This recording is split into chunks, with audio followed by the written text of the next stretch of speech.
Hello, everyone. It's Friday, May 24th, 2024, which means it must be the day for the DMZ America podcast.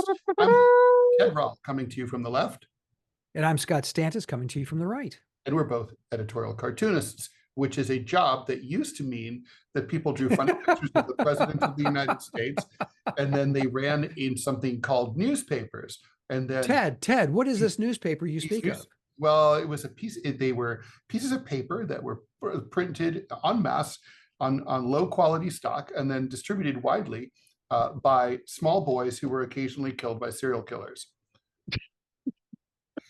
And that's not a sustainable model. And part of the profits from the serial killings went to editorial cartooning.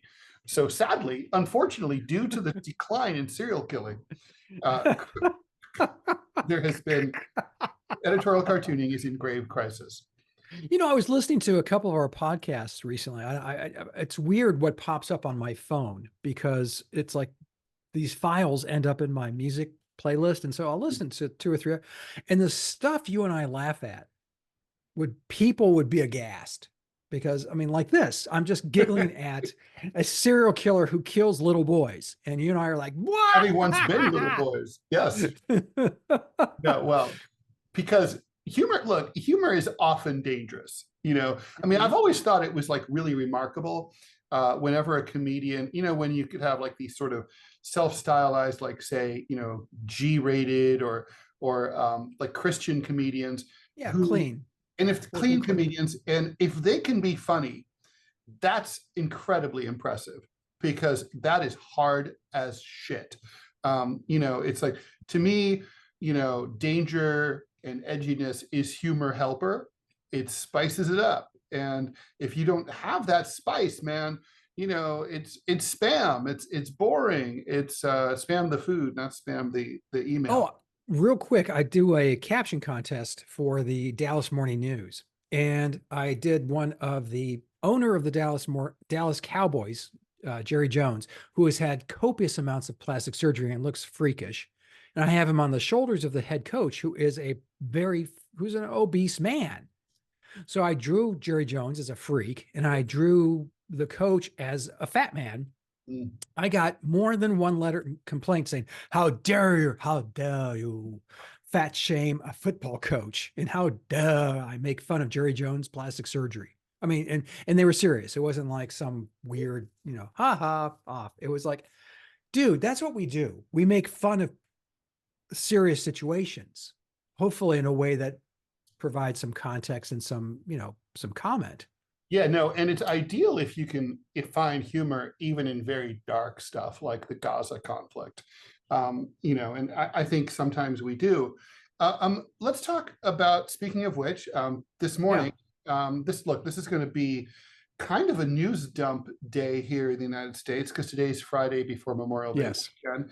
So look, as usual, look tonight for anything that, you know, check the news tonight and tomorrow morning, because the odds are there will be some interesting stuff in there. One of the big ones was the International Court of Justice in The Hague, responding in just under a week to the Republic of South Africa's request that Israel be ordered to stand down in Rafah. The court voted. They have representatives from various ICC member nations from around the world. They voted 11-2. The two negative no votes were from Israel itself. No surprise there. And Uganda. I don't know if Uganda somehow, when the Israelis raided Entebbe, they got to keep Uganda afterwards. I don't know how that works, but that is interesting. I don't know why what that tie is.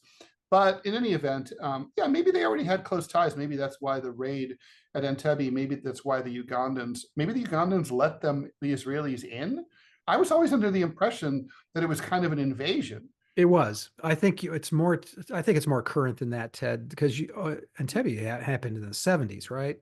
Yeah. I think Uganda tends to break out in, how shall we put this, ethnic cleansing and things of that. And that may be why they're going, you know, hell, well, we cannot see what is wrong with this. That would be my Yeah, guess. yeah, maybe they're like, this is exactly the kind of thing we would like to do in the future. It would set a terrible precedent if the ICJ would Exactly. Israel to stop. Exactly. So so basically the order comes down to three things: stop all military action in Rafah, open the border completely to you can still have border controls, but allow humanitarian aid and free passage across the border to Egypt, and allow UN investigators into the Gaza Strip to check out the humanitarian situation. And basically, we want to come in, we want to look at it, we want to make sure that humanitarian concerns are being properly provided for as per our previous order, which you say you were following, but you weren't, and things, if anything, have gotten even worse since the last time we issued you that order. This morning I was listening to the BBC when this news broke, and they immediately had brought on the Israeli ambassador to the United Kingdom, who came on and said he had his talking point, which obviously was carefully rehearsed, was that Israel takes international law very seriously. That said, nothing will stop Israel from going after Hamas or trying to get back their hostages. And so the BBC presenter, being BBC and not American, insisted on a straight answer. So does that mean that Israel will ignore it? And he just kept repeating the same thing. Right. He's like, we believe we're in compliance with international law. And the BBC guy said, well, to put a finer point on it, if you disobey the ICJ order, then you are not in compliance with international law. And the thing is, the people are saying, well, the ICJ doesn't have an enforcement mechanism. Not directly, but they definitely have an indirect enforcement mechanism. They are very respected, more than most international bodies around the world. And member states, many of them will impose sanctions against Israel as a result. They will freeze assets. They will shut off any kind of military assistance. Certainly, some of them will probably cut off all economic ties. Some of them will recall their ambassadors. I mean, there will be consequences. Israel absolutely is becoming rapidly isolated. And I think their only way out of this would be to comply with the order, which they're not going to do. No. So basically here we are. Scott, you've been supportive of Israel. You've been supportive Yes. of their their war against Hamas in Gaza, but I think it's fair to say that you've also you're not into the way that No. you feel No. that they've gone too far when it comes to killing civilians. I don't know about killing civilians. I think that that's the Hamas playbook to hide behind civilians. And that, frankly, the way war has been waged ever since World War II, I mean, civilians are in the way now. That's just how war is going to be waged now. I think it has gone too far. And I think that, first off, going to what the ICJ has asked for, Israel is going to go, no, and oh yeah, no. I could see them I could see them agreeing to the last two terms. I could see them agreeing to the investigators, because it's like, oh, well, you want to come in and get killed? Oh, well. And then but I could really see them agreeing to opening that border, because you and I disagree on that. But I could see them like, oh, the Israelis be like, oh, you'd like us to open the border with Egypt? Oh, yes, we can do that. Yes. No. And then they can open both borders. Clearly, both ways. Clearly part of the strategy. Listen, here's the thing that is changing my mind, or at least giving me great pause, Ted, is the fact that the Netanyahu government has not told us what their intentions are, other than killing a crap ton of Palestinians. Now, Hamas is hiding amongst them. Hamas continues to lob missiles even from Rafah. You have today the news that 3 hostages were I'm not sure how you put this, Ted. Liberated. Not quite. All 3 were dead. Although we don't know how they died. I mean, well, they could have been killed by Hamas. They could have been killed by the Israelis. We don't know. Right. But now I love how the left, or at least supporters of Palestinians, which I think is friggin' hilarious in the context of, anyway. is that, well, this is Israel's fault. And I go, no, here's the thing, folks. If these people had not been taken hostage in the first place, all three No, that's very true. likely would be alive No, that's true. I today. mean, look, if you look, here's the thing. In the same way that we will speak slowly and use small words, it's like in the same way that like if you're a country and you throw a prisoner into prison and something bad happens to that prisoner, that's on you. And similarly, if you kidnap someone and take them hostage and something bad happens to them for any reason whatsoever, that's on you. So you've talked about in the past that this is a land grab by Israel. You and I disagree on this. I thought it was a military action.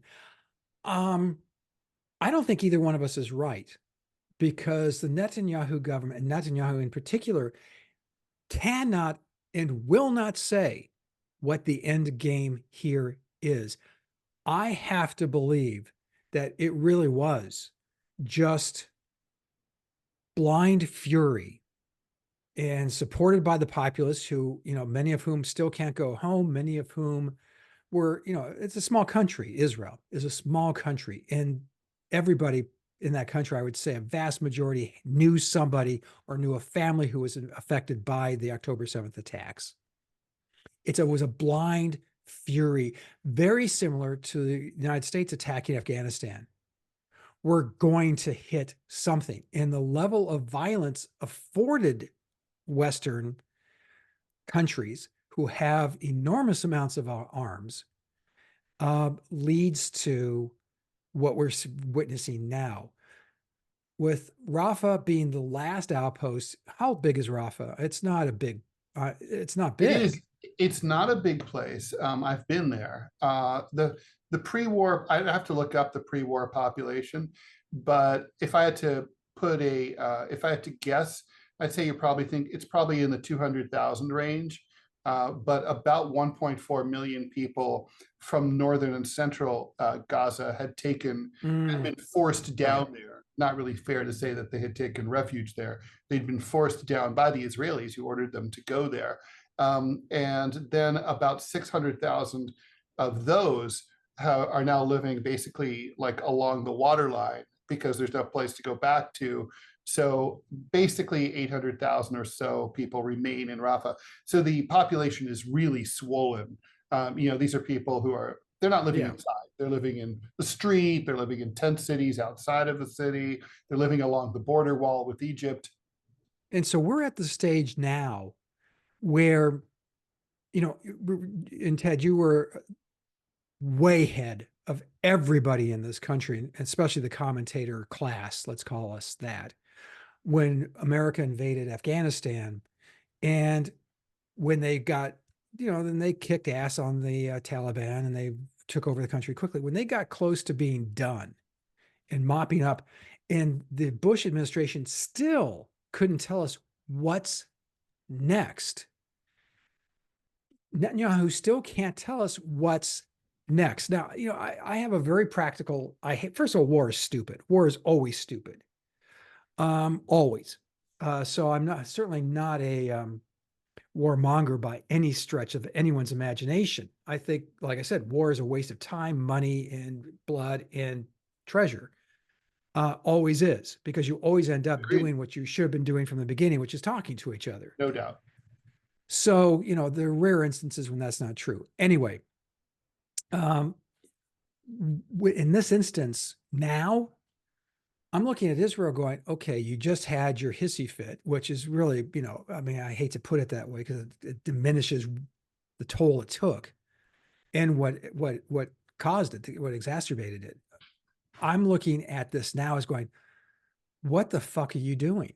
I mean, truly, you could now do the Ted Rall policing of Hamas.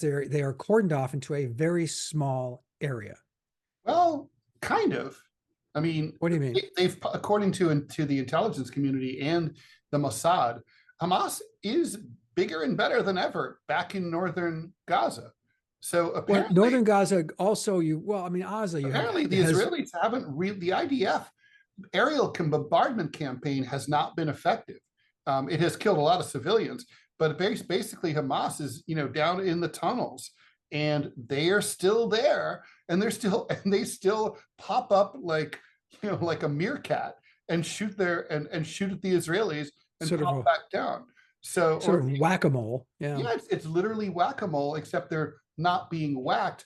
And I would say, reading between the lines, probably a lot of non-Hamas Palestinians are now joining Hamas because they're so angered at what the Israelis are doing. So, I mean, that's the thing.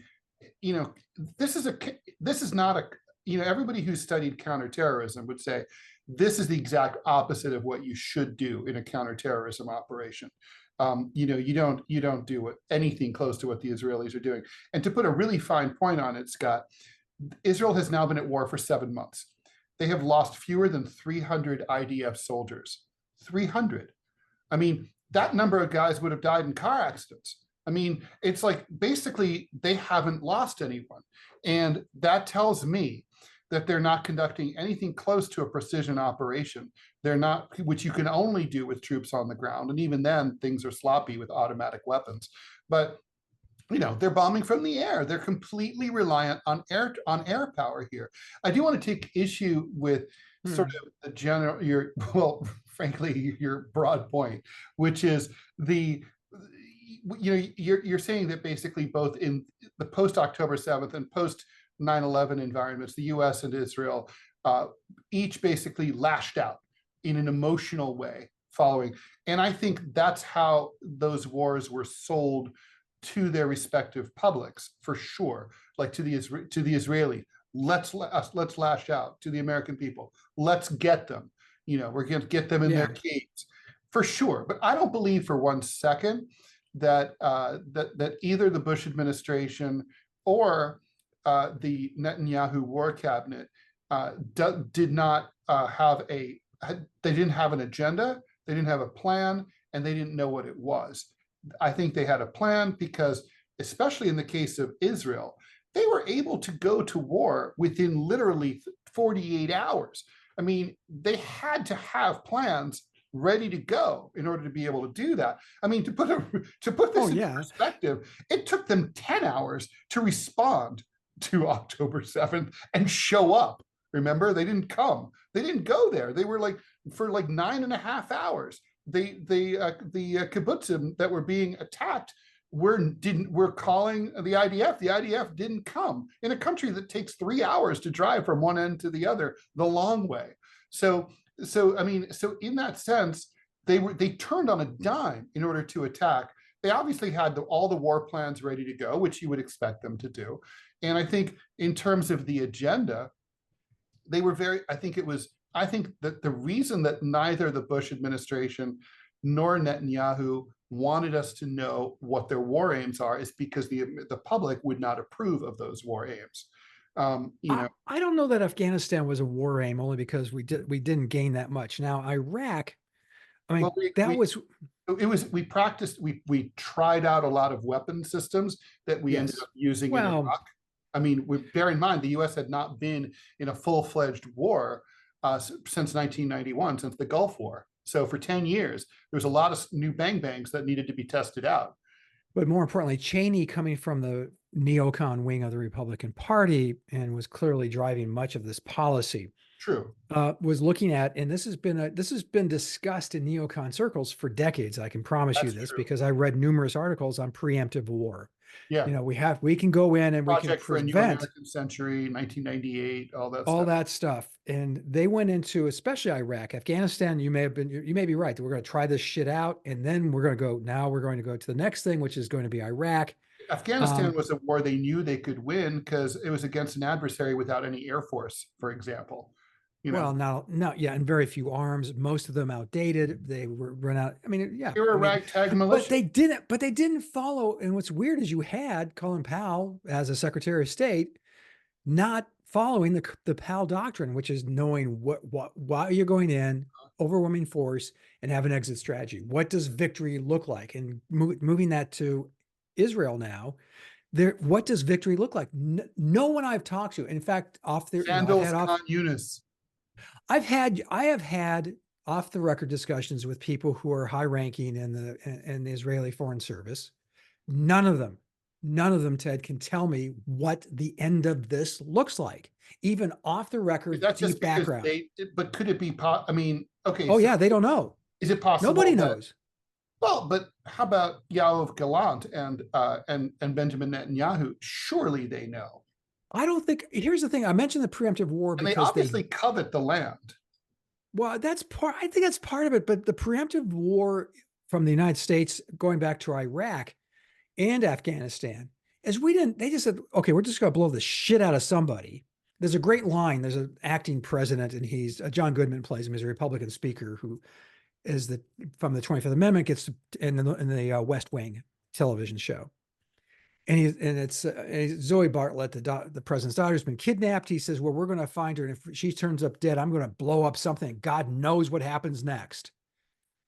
That to me is the strategy of both the Bush White House and the Netanyahu war cabinet as they go into, as they went, obviously when they went into Afghanistan, particularly when they went to Iraq, and now Israel going into Gaza.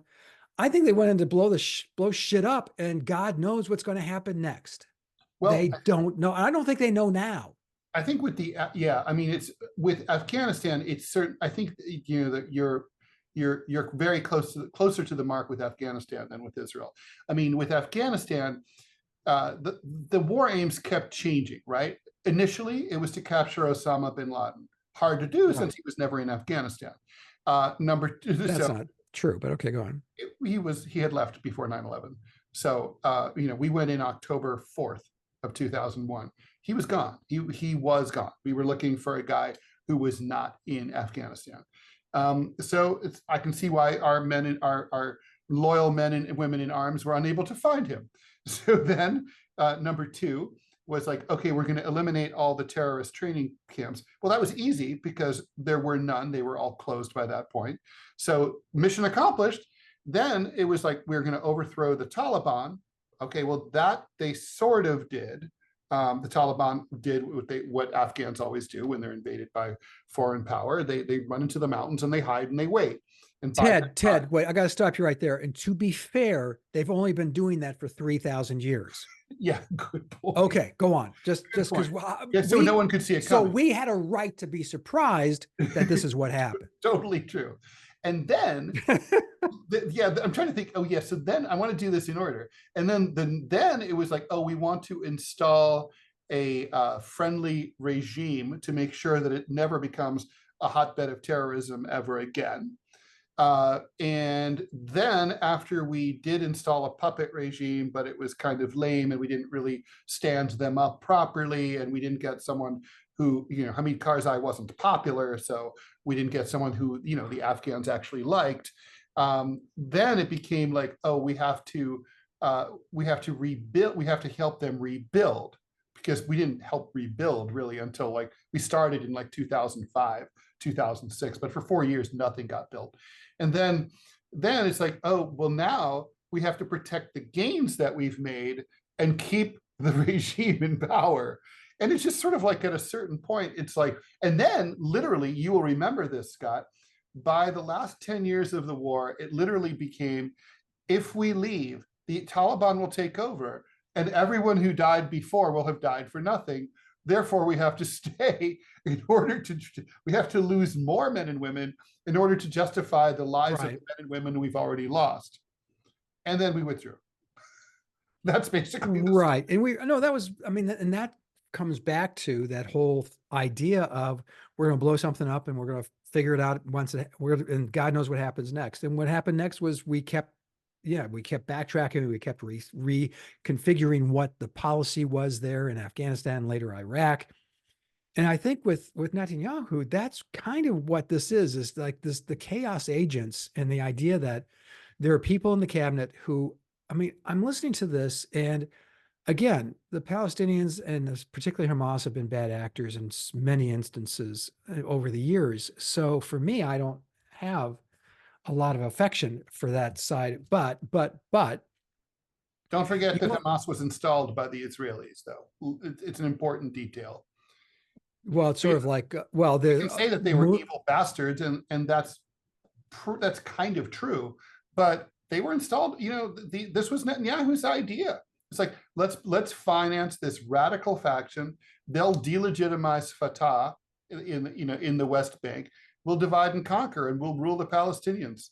I mean, that was his idea. We do this all the time. I mean, whoops. Yeah. Well, look, his own Emmanuel Goldstein. We did it. Getting back to Afghanistan.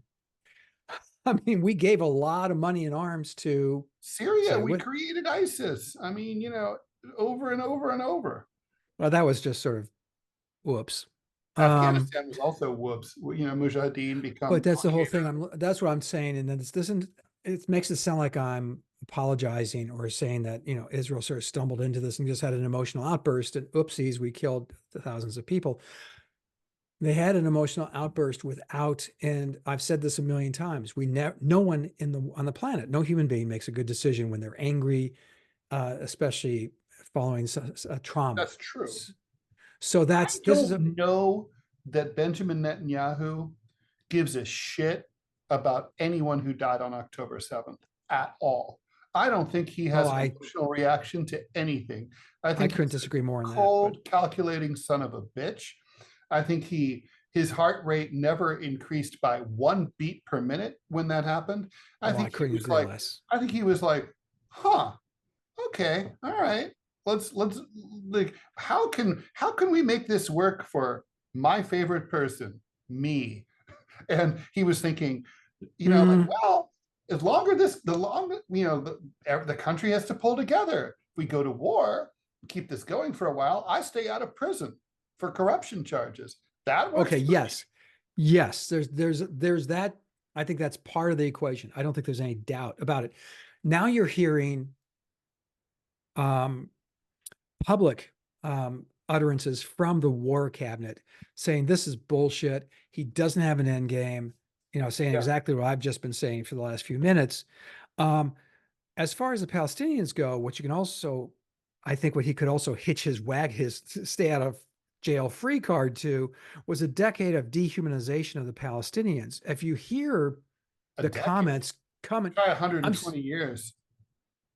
Going back all the way to the origins of the Zionist movement. A land, what was it? A land without people for people without a land.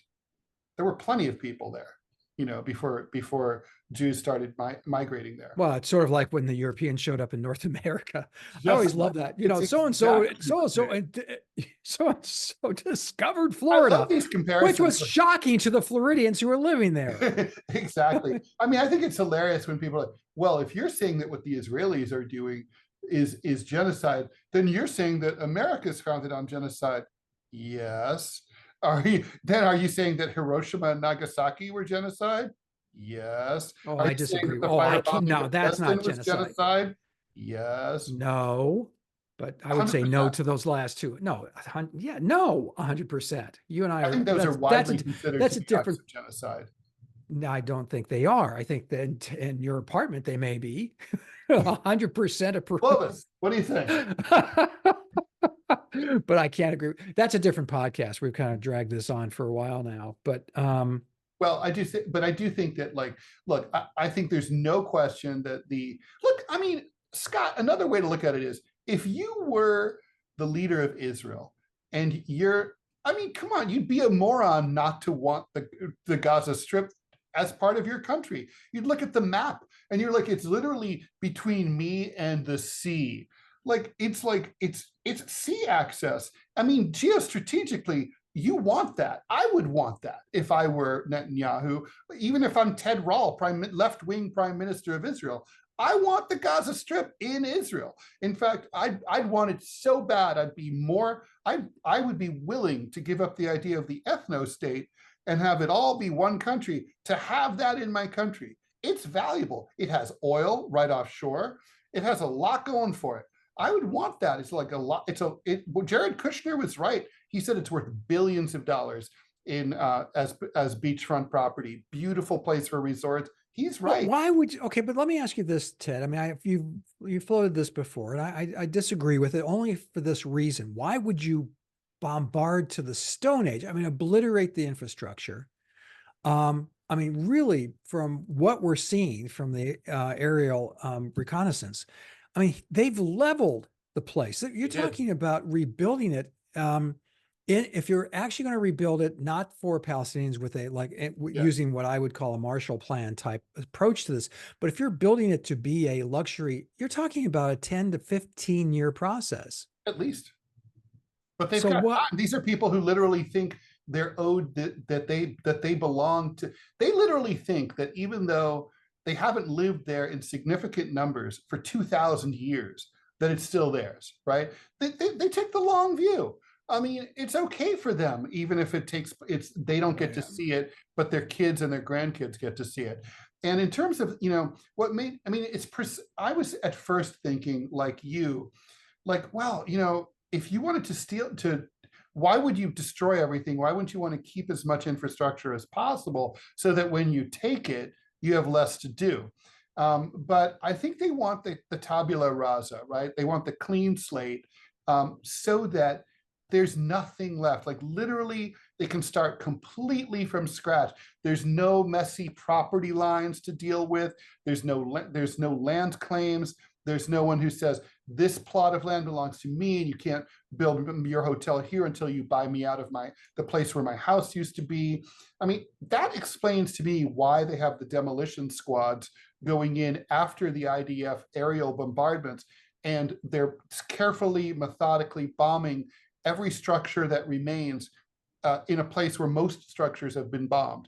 Like, why are they doing that? What's the point of that? It's expensive and it's actually dangerous. Like demolition is hazardous, right? Probably more IDF troops have gotten killed in accidents from involving demolition than have been shot by Hamas. So it's like, why do they do that? It must be because that's their intent. Like we're starting with a completely clean slate. I mean, it's got to be. And the other thing is, if they intended to let the people stay, return to their homes, they wouldn't have effectively nuked their homes. I mean, it would have been like, now, then it's like, well, then, I mean, logically, let's say you and I were the president and prime minister of Israel in the war cabinet together. And we're like, okay, so our plan, let's just say, was we're going after Hamas, and then we're letting everybody go home. Well, neither of us would be like, okay, we're going to destroy every fucking building in Gaza, because then we have to rebuild them all at our expense. Right. Why would we do that? We wouldn't do that. Right. No, that's why I think that what you're suggesting is, I mean, it offers a level of cynicism and, dare I say it, statesmanship, because forward thinking is always statesmanship, in my view. Really? That, yes. Huh. Okay, I have to think about that definition. Oh, I think I'm not arguing with you. I think any politician, any public servant who looks I think Netanyahu is a visionary. I do. I don't like his vision, but he's a visionary. Oh, he's never shown any proclivity he's showing it right now. That. I don't think he is. That's why that's why I disagree with you, because I don't think I've seen this from this particular player ever before. So yeah, he always came off as he is completely a maniac. Did you read the 3-part series in the New York Times called The Unpunished, about basically it was a long, detailed analysis of how Israeli politics moved further and further and further to the right. No, I bet that's interesting. It's really much better written than the typical shit that's in the New York Times. So I highly recommend it. I mean, I think it might have been written by someone over 30 years old. Holy crap. I know. Hard to How believe. are they able to breathe on their own?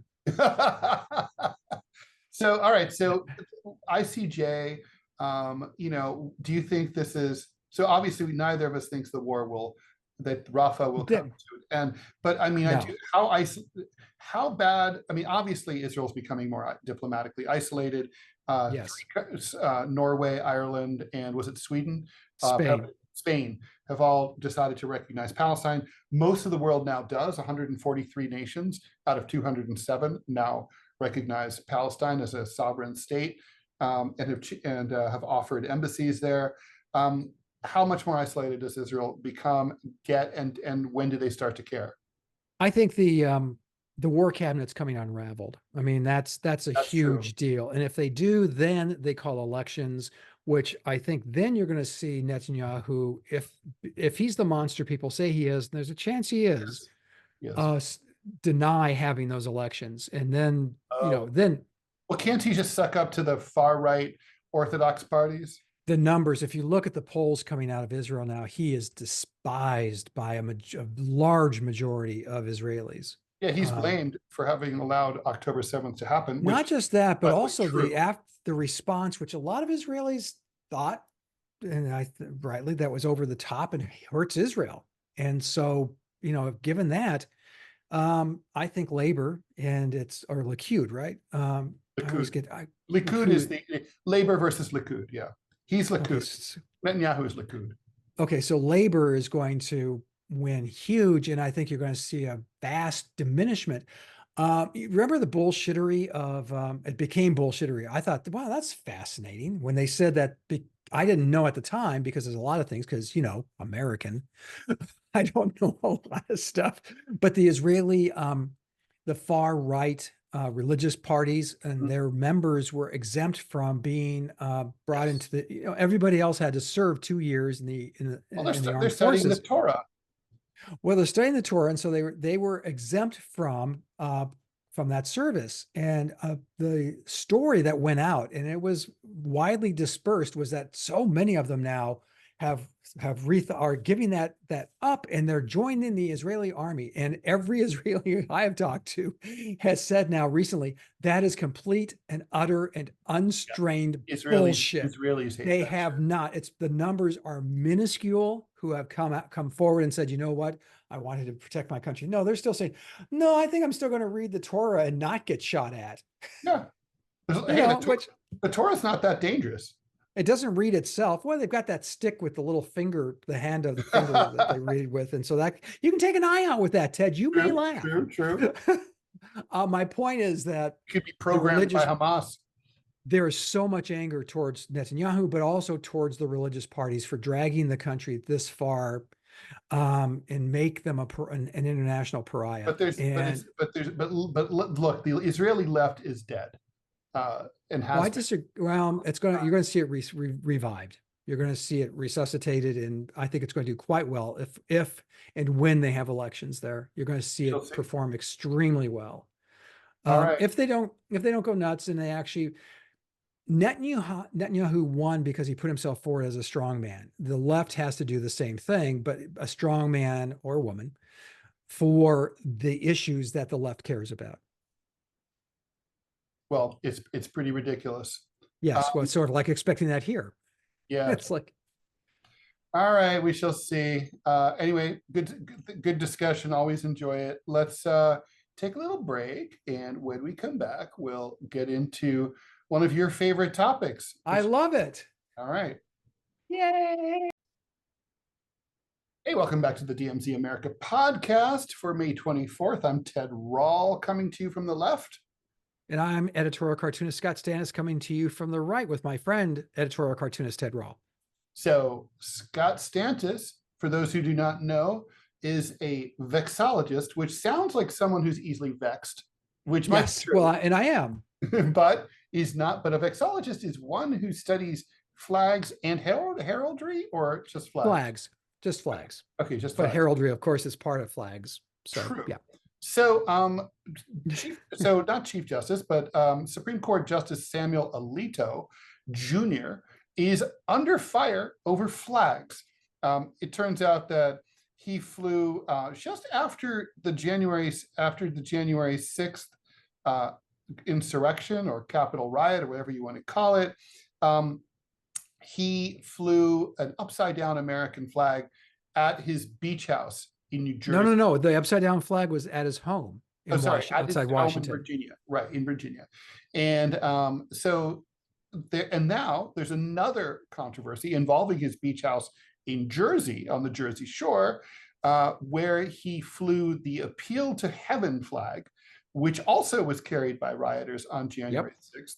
And the Appeal to Heaven flag has a tree on it, right? It's the pine tree flag. And sort of like a lot of Revolutionary War flags, like the Don't Tread on Me Right. Flags have been taken up by far right people, like the Unite the Right rally Yes. people in Yeah, I'm afraid so. Charlottesville. Some really cool They didn't really flags. used to be, considered right wing weird shit, but they used to be just considered historical. But I would say starting maybe in the 80s, you started to see this stuff pop up on the far right. And so basically, it is being suggested that Alito should recuse himself from the January 6th case against Yes. Trump, owing to the flags. So in terms of the upside down flag, he's blaming his wife, saying that there was some sort of dispute with between Martha Ann Alito and a neighbor that caused her to fly the flag upside down. And the appeal to heaven flag, the pine tree flag, he has no explanation for that. But we How get do you into some, explain? it is being interested. I mean, so I guess the argument's being made like, look, you're associated with far right wing politics. The flags prove that. Therefore, you can't be trusted as a Supreme Court justice. That's the argument. Yes. On those issues, I agree. Really? Yeah, I think that it would be like, Ted, here's the thing. I worked for newspapers for almost 40 years. I could not have a bumper sticker, a partisan bumper sticker on my car, period. End of discussion. I was the cartoonist for a fucking newspaper and I couldn't do it. He's a Supreme Court justice. Now, what And his about, wife. Now, the other thing, two questions that come up real quick. Go ahead. Go ahead. Well, two quick questions and you can answer. A, how much do we fucking pay Supreme Court justices who can have palatial homes outside in Tony suburbs of Washington, D.C. and beach homes in New Jersey? Two, if you're going to be a right-wing Supreme Court justice, do you have to have a batshit crazy spouse? Because if you remember, Clarence Thomas's wife is all in on the stop the steal bullshittery, and he has not recused himself, let alone, although maybe she did it because she got a really nice vacation from their friend. By the way, Ted, I love you like a brother, but I will never give you a $500,000 vacation. I'm sorry. Oh, I will be deeply hurt by that. Would you accept that? In all seriousness, side issue, you and I are, I mean, we're really good friends. And if I came to you and said, Ted, I'm going to helicopter you to a private island, and I'm going to fly you there and helicopter you there, and we're going to have this huge, I mean, ginormous, crazy sized yacht next to a private island. Would you, I mean, what would your thoughts be? Well, first, I'd be suspicious that you might be planning to eat me, like in that movie. Or hunt you, the most dangerous game. Yes. And then I would be like, well, I'm easily huntable right here in the States. So I feel like I would put that aside. And as long as there was no conflict of interest and I felt like you could easily afford it, I'd be happy to accept such a vacation. But look, when you have, I mean, I think that, even for what you and I do, there's conflicts of interest. I mean, could I accept something like that from, say, a wealthy Republican or Democratic politician? No, because it would impugn my ability to do my job as a pundit. And as it is, I traffic in opinion. I'm not even, pretending to be an unbiased journalist here. But I do if and when I do plain straightforward journalism, I don't want there to be the soupçon of conflict of interest here. So look, I agree with you. It's a major problem. The answer to your question, by the way, is that U.S. Supreme Court justices get about $285,000 a year. Is that enough to afford a palatial estate in suburban Washington, D.C. and a really appears to be a massive beach house? He has a wife. We don't know what she does. I mean, maybe maybe she makes some money. I mean, imagine, let's just say for the sake of argument, she makes 70% as much as he does because of the differential, right? So between the two of them, they make $400,000 a year. They don't have a cocaine habit. Sure, they can, I think so, if they're careful. And also the bribes. I mean, the bribes, obviously, the gold bullion, we're looking at you, Senator Menendez. So yeah, no, I mean, I do think there's corruption. It is smell, and they have access to insider information too. So that really helps their stock portfolio. Well, also, yeah, decisions that you and I don't really pay much attention to because they're not as sexy as, say, Roe v. Wade or some other social issue. But if it's one that says a business can or cannot, you can't apply these restrictions to businesses, you could, yeah, you could make a very pretty penny investing on that, knowing. Yeah. So it's yeah, it's very yeah. So I think it's possible. I guess the thing is here, let's take each flag one at a time. The upside down flag, that's just America, that's just the in distress sign, isn't it? Right. But those are the flags that were flown after January 6th. Right. But that's just generically America is just like, like we learned this as little kids, like, oh, I guess it was for ships, right? You turn the flag upside down. I think it's for anything. I mean, it can be like, we're under distress. We are the Aleutian Islands being under attack by the Japanese, or okay, you name it. All right. So the upside down flag. So I don't know. I mean, I kind of think, and that could really be the dispute with the neighbor, right? I mean, that could have been, that's not, I don't think that's really like, I don't know. Can we say beyond a reasonable doubt that that's really a J6 thing? I don't think we can. Well, they won't say what the discussion with the neighbor was about. Just that she got into a heated discussion with a neighbor. It was right on the heels. It was the day after January 6th. It was what else about January 6th? Yeah. Yeah. Hey, Ted, can we take a time out? I apologize. I just drank this and it. Okay. Okay. So to your point, Ted, yeah. I mean, yeah. Martha Ann Alito, it may have just been like a weird debate and just saying, oh, we're so screwed. Our country's in trouble. So yeah, you could make a case that the upside down flag was a response to just how screwed up everything was in the country at that time. And we're in distress. So, okay, let's say that's true. Now let's go on to the next flag at the beach house. Yes, that's the one I want to know about. It's a Revolutionary era flag, as Ted described it. It's a green pine tree, just an outline of green, and then the type varies. In fact, I've seen some, Ted, that looks like it's Comic Sans lettering. So oh God, no, the worst. Yes, yes. So it says an appeal to heaven, and if I'm not mistaken, that was the Maine militia that used that flag. I could be wrong, which because I don't have the history sitting in front of me. But yes, many of the flag was a traditional symbol of New England.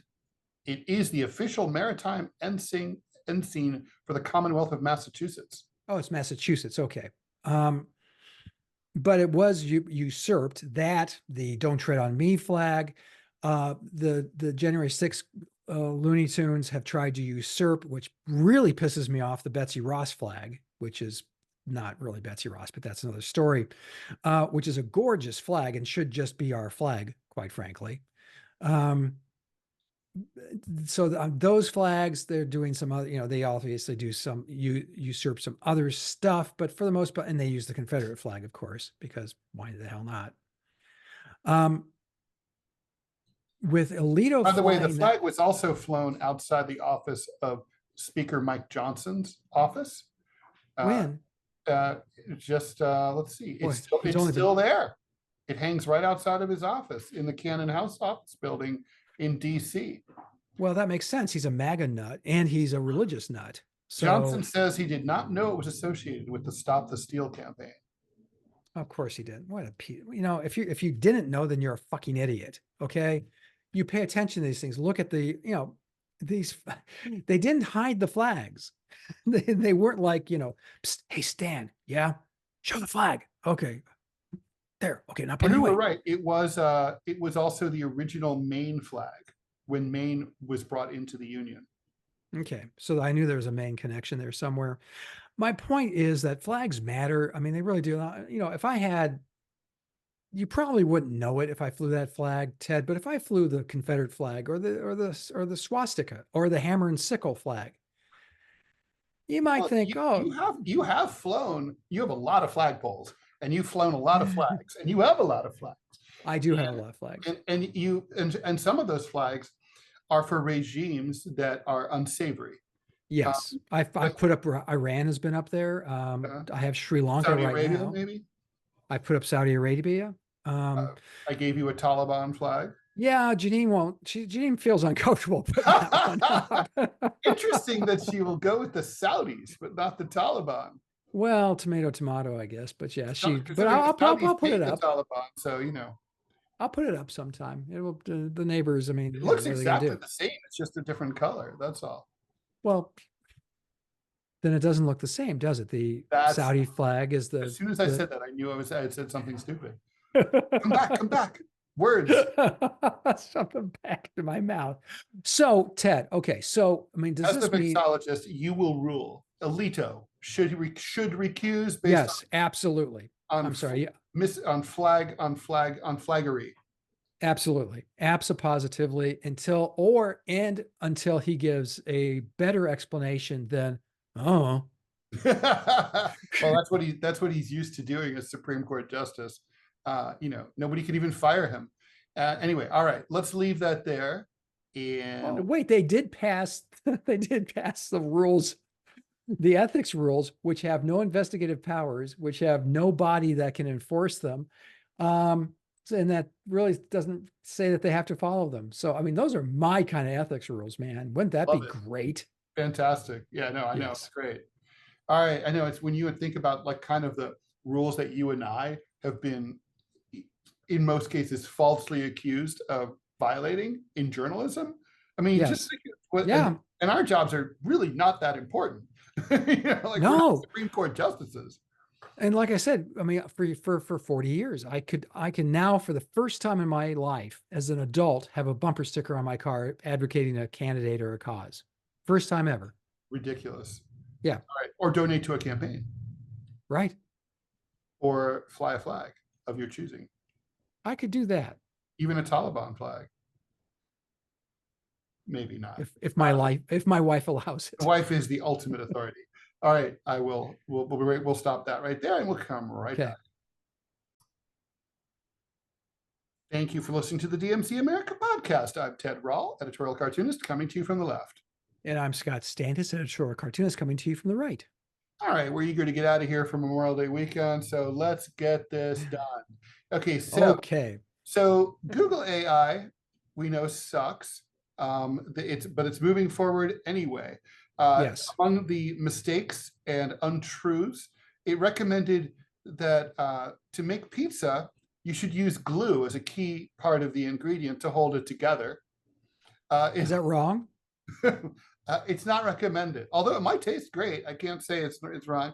It also said that you might want to get more nutrition in your diet. Maybe you should eat rocks. It didn't specify what kind of rocks or how big the rocks should be. Boulders, pebbles, I don't know.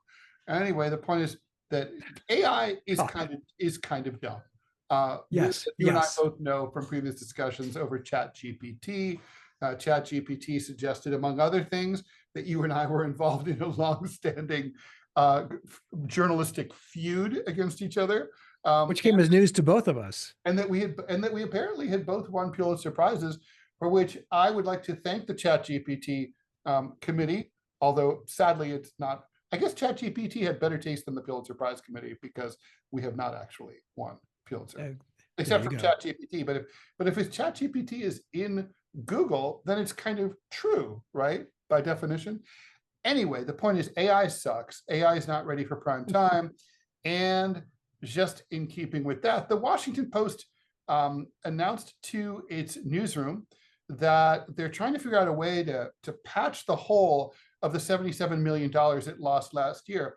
Now, I think I know how to patch that hole, Scott, because I'm a fucking financial wizard.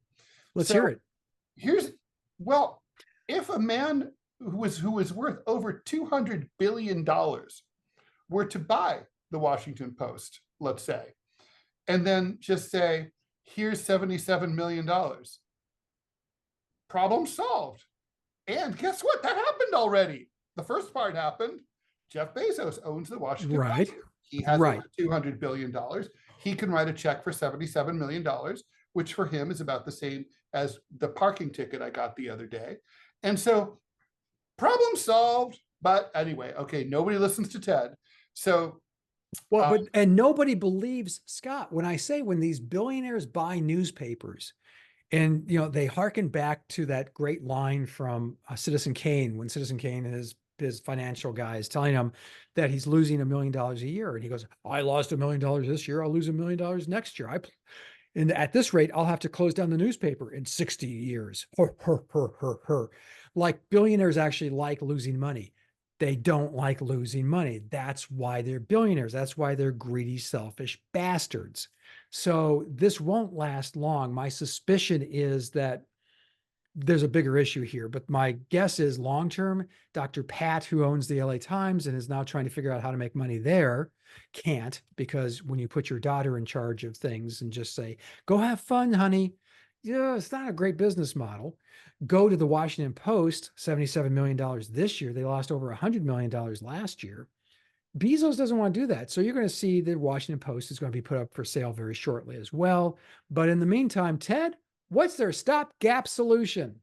AI. Of this course. one coming. So the chief technology officer of the paper announced to its staffers that going forward, the Washington Post is to have, quote, AI everywhere in our newsroom, maybe even in the men's room. I don't know. Bum, bum. it's like the good news is that if it's molesting you, it's incompetent, so it doesn't know what it's doing. So basically, oh God, if you're at the urinal behind you, you hear this AI voice, "Don't fight it." Wait, what? God. You sit down on the toilet. "I love you." I mean, AI in the newsroom is about the dumbest idea that I've heard all fucking day, and I read the news all day. It is really, really stupid. I mean, look, the whole point of a news organization, especially a prestigious one as like the Washington Post, which I guess until now was prestigious but won't be after heretofore, is that it's supposed to provide a reliable source of information in an uncertain and difficult world. Well, this kills that, doesn't it? Yes. Well, you wrote a column. God, how long ago has it been, Ted? You went to ChatGPT and you touched on it. You asked, describe the relationship between Scott Stantis and Ted Rall. And it went off on this multi-paragraph tangent on how we hated each other. I accused you of plagiarizing. You and I were both, we didn't say we won. It said that we were finalists twice against each other for the Pulitzer, and we did not win. And that we've tried, there has been some thaw, but not much between you and me, all of which came as a surprise to, Ted Rall and Scott Stantis. But you wrote a column that ran in the Washington Post, for the Wall Street Journal about this and how it's not ready for prime time. You also wrote a column that ran this week. If you want to touch on it, kind of bullet point it for us, please. Well, I mean, so very recently, my landlord informed me that he hadn't received one of my rent checks. So I went to my online banking site, pulled up the canceled check. The check had been cashed and endorsed, but not by the management company, by some random dude who, of course, by the way, in case people are asking, does not work for the management company. So basically, this happens all the time, and it's because they use the deposit feature where you take a picture of your check using the bank app and you deposit it. The thing is, it is possible actually to program the recognition. For example, the post office does this with your letters. No human being reads most letters. Even if you write the address handwritten, the scanner recognizes the address and it's computerized. The sorting is done electronically. It has been for quite some time. And so similarly, banks can program their apps so that they make sure that the name on the front of the check, on the payee name, is the same as the endorsed name. They can make sure that the handwriting is consistent, that sort of thing. But they don't, because it costs more money. And so therefore, you have these outlandish examples. Mine was one of them, where it's like they're not even trying. I mean, they didn't even try to like say like, my name is Mr. Management Corp or something like that. Or they didn't open up a fake Management Corp bank account and deposit it to it. It's literally like I write a check to Apple Computer and then Scott Stantis signs it and deposits it to his account. And then Scott Stantis moves the money to his friend Ted Rall, and then Ted Rall moves the money to Clovis, and then Clovis moves to Russia and never to be seen again. And the money. Let me ask you, Janine actually read the story this morning, your column this morning rather, and had a question. She says, who was it? Did they sign their actual name? Well, they signed a name. I don't know who it is. What account did it go to? Surely they can go follow that. It absolutely went to it's very mysterious. Look, it went to a bank account, obviously. So I don't know how they were able to open a bank account without presenting ID and stuff, right? I mean, opening a bank account's not really that easy. You have to present a lot of ID. Is it not anymore? I'm wondering if you do it online, if you can do. You can, but you still have to present ID. It's, ever since the USA Patriot Act, where they were very concerned about terrorist financing, they've made it even more difficult to open a bank account. So I don't get it. I don't get how any system, no matter how primitive, would allow you to endorse. I mean, just think about it. I've had situations where someone wrote a check to Ted with 2 Ds, Rall, and I tried to cash the check, and they're like, "That's not you." When was that? What? When did that happen? Oh, I don't know, 5 years ago. Okay, and I'm just trying to give some context here because I'm going to throw in some context, if I may, real quick. I worked at a bank. Yeah. So, I mean, the point is that I think, generally speaking, and I just heard a story from someone that someone affiliated with a syndicate, one of the syndicates, told me that their company had trouble signing checks to, like, let's say it went to XYZ Features as opposed to XYZ Syndicate, and it's the same company, but the bank wouldn't deposit the check, even though it was completely legitimate. Oh, wow. That's as it should be. I mean, they should be careful. They can clear certain things, but I mean, when there's no effort whatsoever to, so I've been doing a deep dive. If you follow some of the links on my columns that I filed today, you've got like, some of these stories are ridiculous. I mean, some of the writing sometimes looks like it was done by someone, like by a chimpanzee. I mean, it's like, what? Not a smart chimpanzee. No, I was going to say, I worked at a bank, but when I was freelancing, when I was trying to break into editorial cartooning and cartooning in general. And I knew that there was 2 people who worked at the bank, and they would rotate them out because it has to be like mind numbing. And they would go through checks that were, I can't remember, I think the dollar amount was $100 or $150. Mm-hmm. And those checks would automatically be directed towards this person, and they'd have to look through these things. They'd be make sure that they looked okay. Make sure that the signature was okay, that the check was made out to the right person, and that everything was copacetic. Those people are gone. Oh, yeah. No, this is AI, and we come back to what you said in your column and what I quoted without attribution, and I will now attribute it to you now. It's not ready for prime time. AI is not ready to do these things. It's like, as I wrote to you this morning, I texted you this morning, I said, it's sort of like self-driving cars. I think that the idea of that is awesome. I'm 65 years old. I know I've got 10, maybe 15 years left of driving. So self-driving cars is awesome. Yeah, it would also, but they're not ready now. It would really solve a lot of traffic problems too. They're not ready now. It is not ready now. Period. And so, and AI is not ready to take electric cars are not ready yet either. Electric cars. You know what's weird about electric cars, Ted? Here, side note, and this is human psychology, and I love this story. Is the reason most people don't want EVs is because they look at how their range. Yes. That can only go 300, or it can only go 350 miles on a single charge. Americans don't average, I believe it was 45 miles a day. That is literally 10% of the charge. Most people never need it, or rarely need it, but we live in a country. We live in a country that doesn't have light, doesn't have bullet trains, doesn't have good mass transportation linking cities. So if I want to go to New Orleans, the best way for me to get there is to drive from Yeah, here, from Birmingham, Alabama. It's a sure. 5.5 hour drive. I could barely make it to New Orleans on a charge. The other thing is charging them. It's not like gas. Oh shit, I'm running on vapors. Pull into my Circle K. 5 minutes. Glug. Yeah, 3 minutes later you're done, and that includes the If you bathroom were in a break. mad hurry, you could put in $5 and be on your way. Exactly, but you can't do that with an electric vehicle. It takes too long to charge, so that's why people hate them. But so we're not ready for those. So No. I have a hybrid. You have a hybrid or had a hybrid. Is your I had one. your I My love next having a my next hybrid. car will be a hybrid for sure. No question. That's the next bridge. It's the same thing when they're making all this noise about natural gas, and yes, it does emit greenhouse gases, but not nearly as much as coal.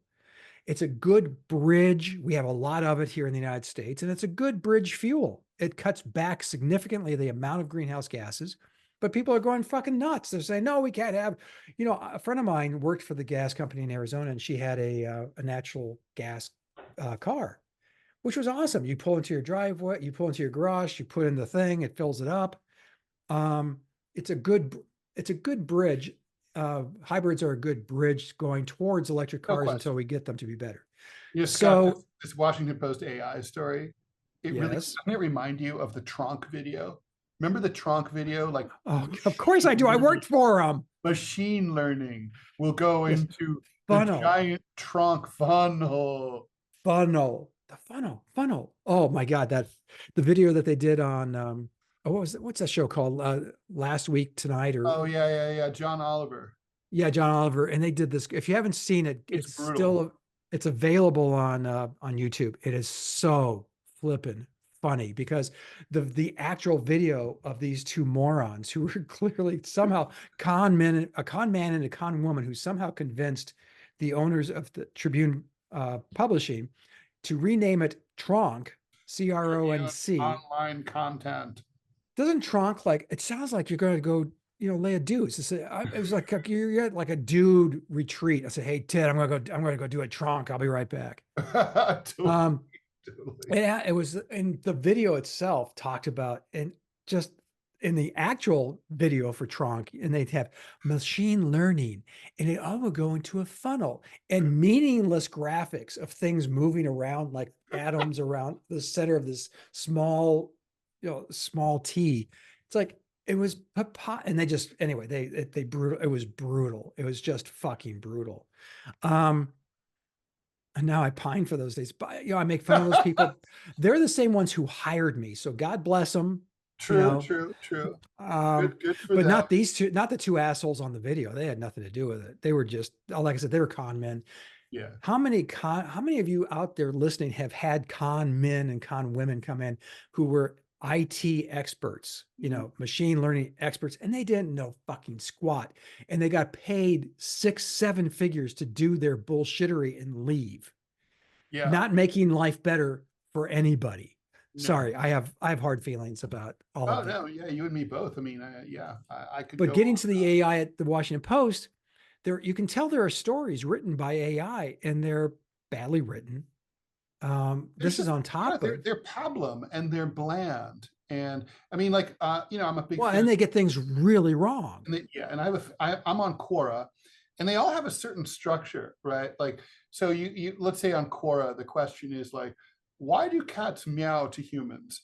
And so the structure is always like, is it a generic discussion of what you're talking about? Cats are adorable quadrupeds that have entered our hearts for thousands of years, in part because they're cute and also because they control vermin. And then it's like, okay, that's shut up. And then it's like, we know that. Okay, I know what a cat is. And then they'll be like, some people think that cats meow because of that. Other people think that cats meow because of this other reason.